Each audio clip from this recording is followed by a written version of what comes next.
বলবীর বল উন্নত মম শির শির নেহারি আমারি নত শির ওই শিখর হিমাদ্রির বলবীর বল মহাবিশ্বের মহাকাশ ফাড়ি চন্দ্র সূর্য গ্রহ তারা ছাড়ি ভুলোক দুলোক গোলক ভেদিয়া খোদার আসন আরশ ছেদিয়া উঠিয়াছে চির বিস্ময় আমি বিশ্ববিধাত্রীর। This amazing poem, Bidrohī, was written by a very angry 22-year-old man in December 1921, Kazi Nazrul Islam. It heralded his arrival on the Indian political scenario as a great rebel poet. India in the 1920s was at the crossroads of its history. After senseless killings by the British at Jallianwala Bagh in 1919, Gandhi began his campaign of non-cooperation. Firebrands like Nazrul joined this movement. But when Gandhi called it off in 1922 after stray violence, the youth in Bengal felt let down. They were already under the grip of revolutionary ideology. Bengal had seen years of intense poverty, peasant exploitation, caste discrimination, and religious orthodoxy. A young Nazrul had already lived through much of these experiences, and so he wrote with passion in Bidrohī. পানির ডমরু ত্রিশূল ধর্মরাজের দণ্ড আমি চক্র মহাশঙ্খ আমি প্রণব নাদ প্রচণ্ড।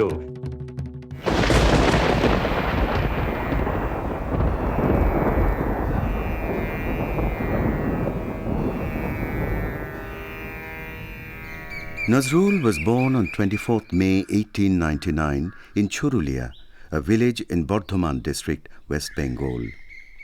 His was a family of Qazis or judges who had migrated from Bihar to this western fringe of Bengal. His father was the imam of a mosque. Nazrul was one of several children born in poverty. He was named Dukhu Miya, the sorrowful one. Nazrul grew up amidst Hindu and Muslim ruins in his native Churulia. The ruins of a legendary Hindu king is described in one of his earliest poems, Bhagna Stup. Nazrul began studies at the Muslim elementary school, but after his father's early death, Nazrul at the age of 10 was made the village mullah and muazzin, caller for prayers at the mosque. Allahu Akbar,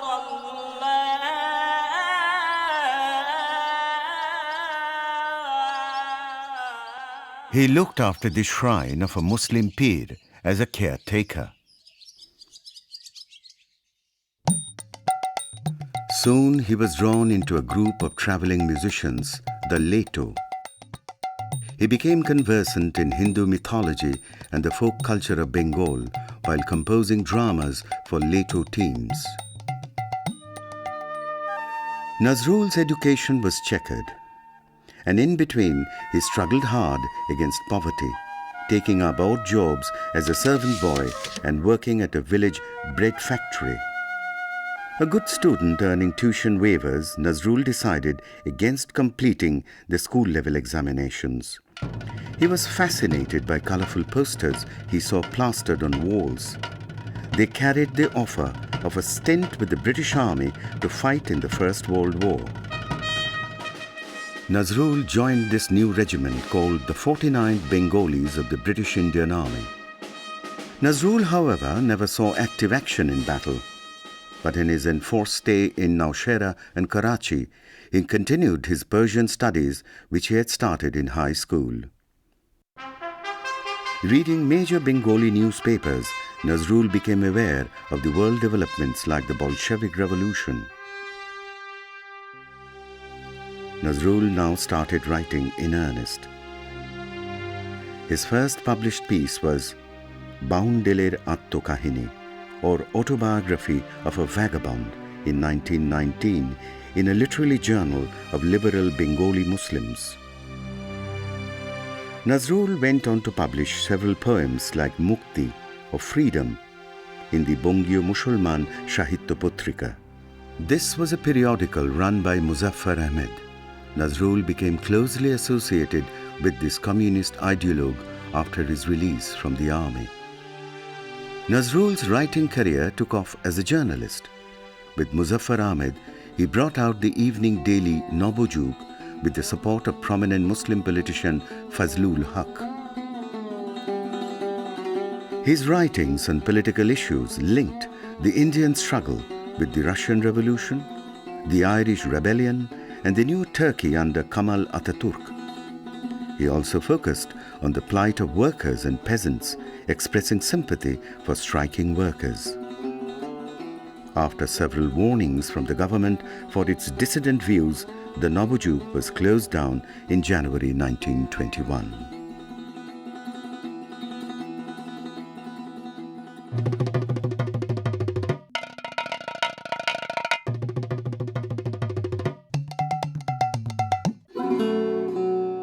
Music now played an important part in Nazrul's life.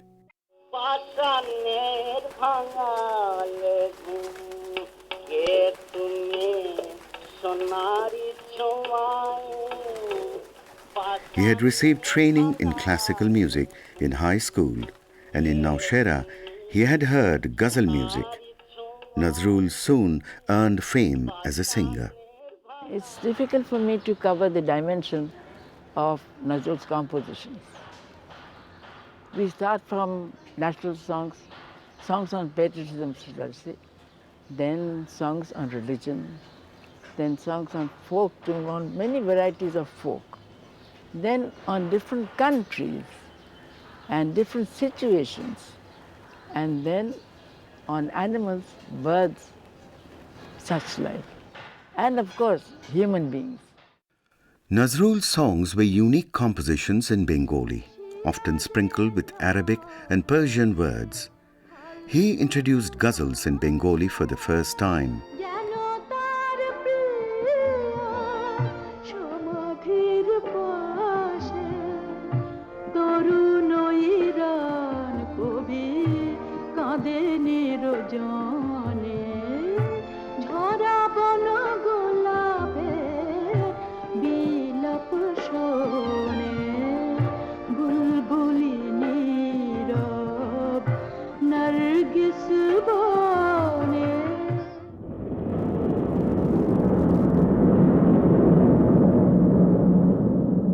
In August 1922, Nazrul began publishing his own bi-weekly paper with meager resources.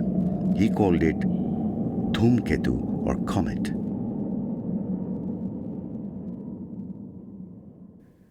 Leading literary figure Sharat Chandra Chattopadhyay encouraged him to speak the truth about both adversaries and friends. Rabindranath Tagore welcomed Dhumketu as the comet which would awaken those who were still unconscious. The first issue of Dhumketu carried Nazrul's famous poem of the same name, where he declared, "And so I revolt, and so I usher in the revolution." Dhumketu was Nazrul's expression of revolt against multiple injustices which kept man in bondage. Nazrul's language of protest was a unique blend of metaphors drawn from both Islam and Hinduism. He invoked the strength of Durga as she annihilated the demon in his poem, Anundamoyir Agumane, which appeared in Dhumketu. He also sought to celebrate Shiva's cosmic dance of destruction in his poem, Pralayullash. Equally, Dhumketu sought to draw attention to the heroic tradition of Islam with articles on Muharram and Karbala, the Zamzam well at Mecca and Medina.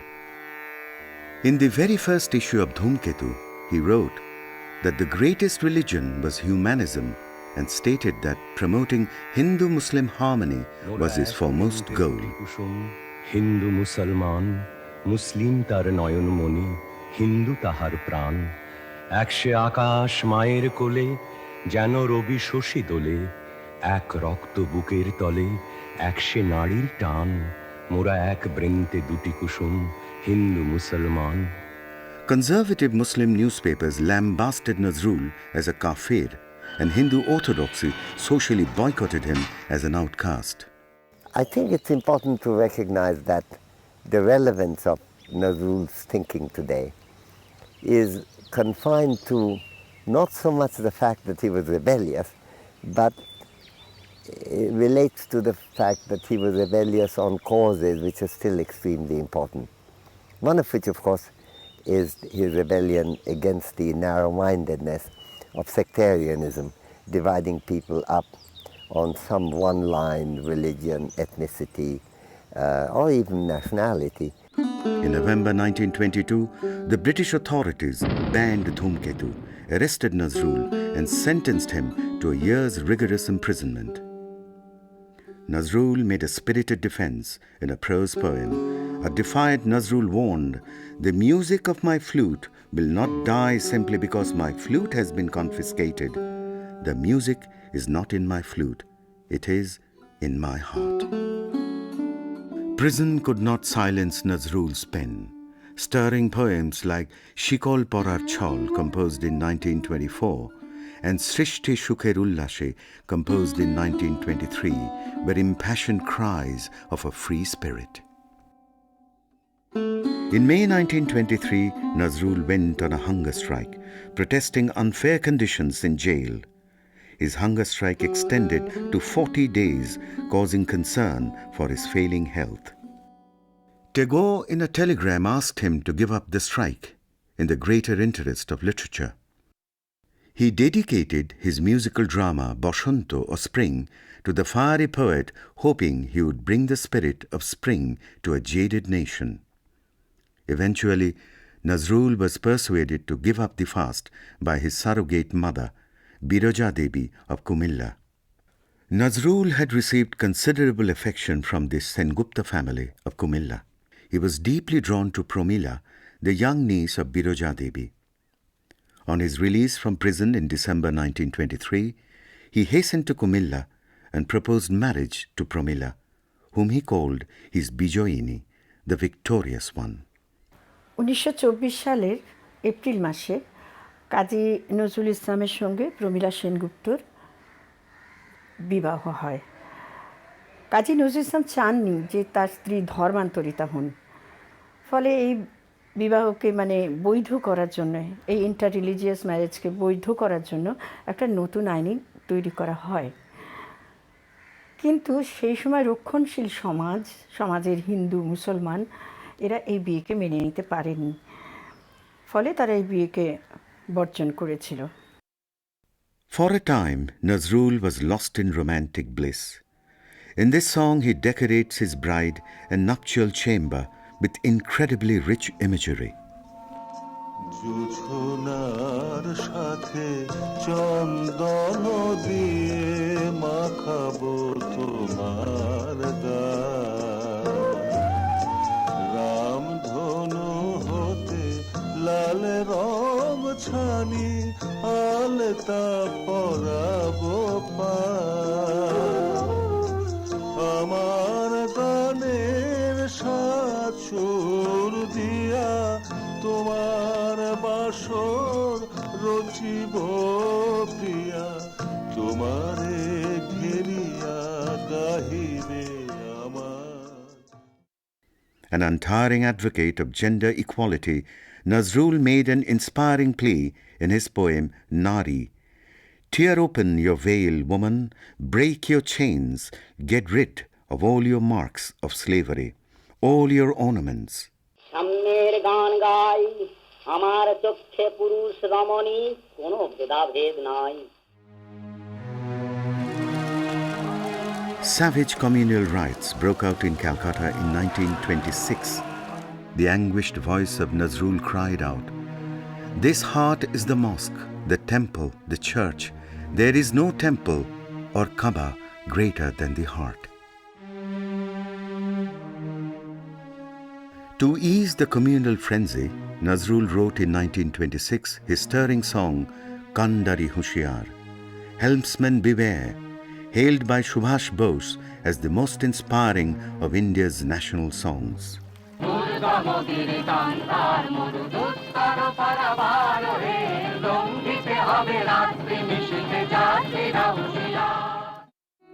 In a mood of anguish, Nazrul wrote a heart-rending poem, Daridro, Poverty, in 1926. তুমি মোরে করেছো মহান, তুমি মোরে দানিয়াছো These খ্রিস্টের years saw সন্তান। Nazrul face great financial distress, in the midst of which a son was born. A distressed Nazrul once again turned to music as therapy. His inspiration came from his son with a unique Hindu-Muslim name, Orindam Khalid. Nazrul fondly called him his bulbul or nightingale. In his name, he wrote his first ghazal. বাগিচায় বুলবুলি তুই ফুল শাখাতে কৃষ্ণে আচিতল আজ তার ফুলকলিদের ঘুম টুটেনি তন্দ্রাতে Bilawal. In 2 years, Nazrul was composing a series of ghazals which he contributed along with notations to journals. Dilip Kumar Roy, a celebrated musician and singer, was to vastly popularize Nazrul's songs. Nazrul's musical career received a boost in 1928 when the British-owned gramophone company overcame its prejudice and saw the wisdom of making a handsome offer to Nazrul to record his songs and become the music trainer. 1929 saw the peak of Nazrul's popularity as he toured Bengal and sang to welcoming audiences. He was feted in Calcutta's Albert Hall at a public function. Acharya Prafulla Chandra Rai, who presided, declared Nazrul Islam to be a rousing poet of the whole Bengali race. Subhash Chandra Bose vowed Nazrul's songs would be sung on the battlefield and on the march to prison. Decades later, on India's eastern borders, the Azad Hind Fauj of Subhash would march to Nazrul's rousing tune of Chal Chal Chal, as it participated in a Japanese offensive against the British during the Second World War.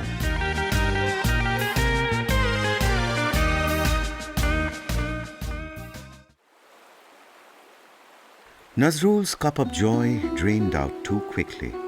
In May 1930, his beloved son Bulbul died of smallpox, leaving him desolate.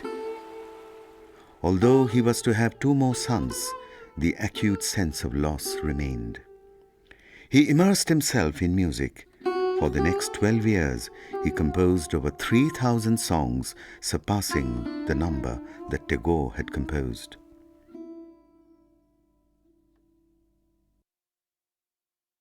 Nazrul's sense of rebellion also expressed itself in his musical composition. Breaking all convention, he drew on multiple musical influences ranging from classical to folk, from the Persian ghazal tradition to South Indian music. Many of his love songs composed in semi-classical style were unabashed statements of earthly passion, shocking at a time when Tagorean restraint and Brahmo norms of morality conditioned the literary style.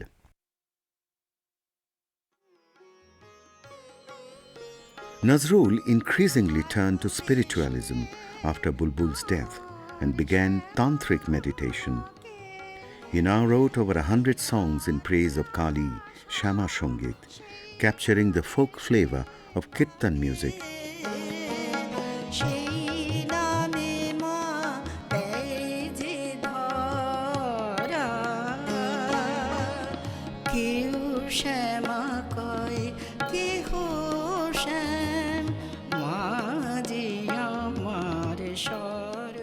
At the same time, Nazrul sought to unravel the secret meaning in the Quran.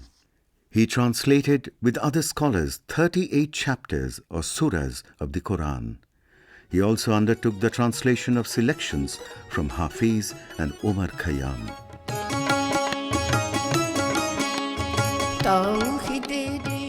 Nazrul's Islamic music had a significant liberalizing impact on tradition-bound Muslim society.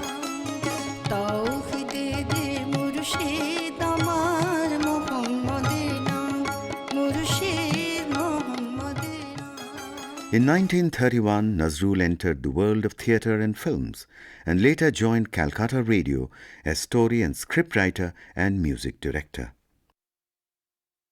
In 1939, Nazrul suffered yet another personal tragedy when his wife Promila suffered a paralytic attack which left her bedridden. Nazrul felt increasingly troubled. His wife's ailment and the war-torn world environment created a sense of extreme disquiet. In a speech in 1941, Nazrul asked with a sense of foreboding, "What if the flute plays no more?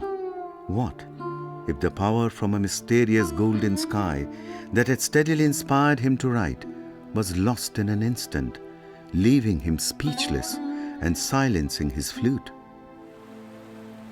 He fearfully predicted this would not be death, but something gloomier than death.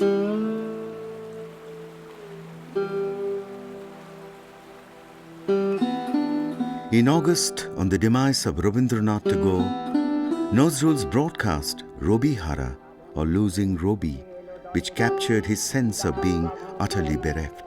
বিশ্বের রবি ভারতের কবি শ্যাম বাংলার হৃদয়ের ছবি In the middle of a radio broadcast in 1942, Nazrul suddenly felt the power of speech ebbing out of him, along with his mental faculties. The fiery lute had burnt itself out, and yet his time was not over. With a deep sense of foreboding, he had written his last song.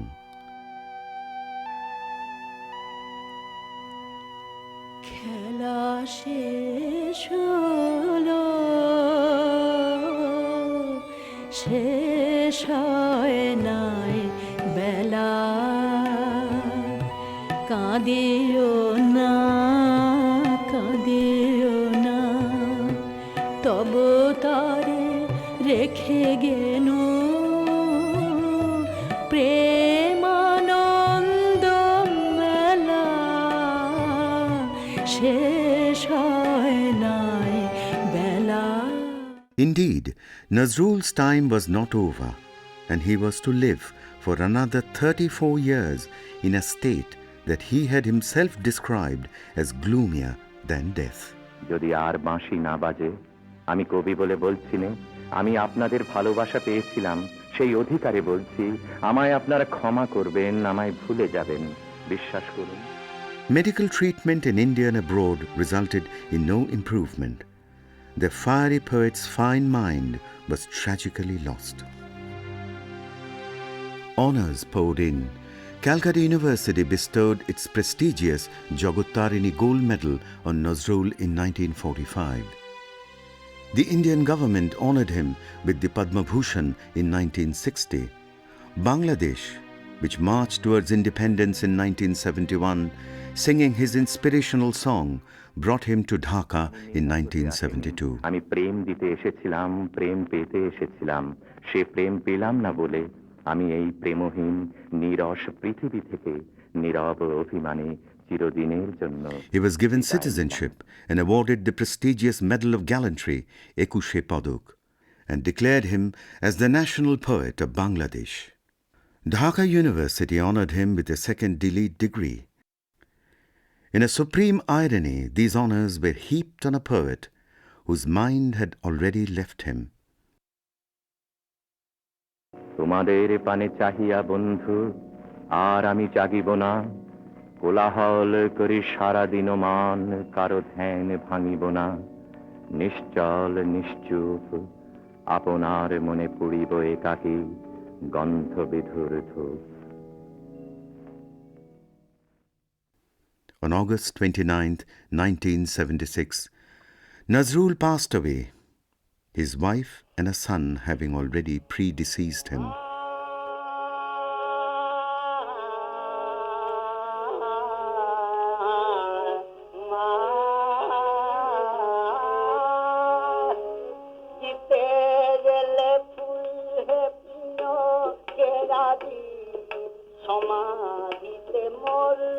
Nazrul's voice may have been silenced forever, yet his soul-rousing message of his poems and songs echoes in the hearts of millions of Indians.